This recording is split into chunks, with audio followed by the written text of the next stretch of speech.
Nagtala ng malaking tagumpay sa kampanya laban sa kriminalidad ang Masbate Police Provincial Office matapos ang matagumpay na pagka-aresto sa Rank 3 Regional Most Wanted Person dakong alas 9:30 ng umaga kahapon February 3, 2026 sa PUB Corpus, Masbate. Ang narestong akusado ay kinilala sa alias na Joshua, hustong gulang, laki, may asawa, magsasaka at residente ng bayan ng Esperanza, Masbate na nakalista sa e-warrant system ng PNP. Isinagawa ang operasyon ng pinagsanib na puwersa ng PUB Corpus Municipal Police Station bilang lead unit katuwang ang PIU Masbate, Masbate 1st and 2nd Provincial Mobile Force Companies, Intelligence Group, ISOD, Esperanza MPS at RIU-5 PIT Masbate. Isinagawa ang pag-aresto sa bisa ng warrant of arrest and issued Honorable Judge Teofilo Barriaga Tambago, acting presiding judge ng RTC 5th Judicial Region Branch 49 na may petsang January 9, 2025 para sa kasong murder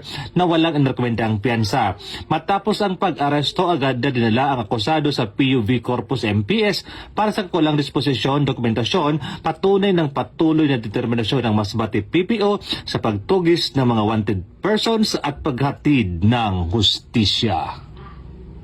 Mula dito sa Bicol Region, ako ang Police News Network Correspondent, Police Staff Sergeant Merculito Pilibin Jr., alagad ng batas, tagataguyod ng Balitang Pulis.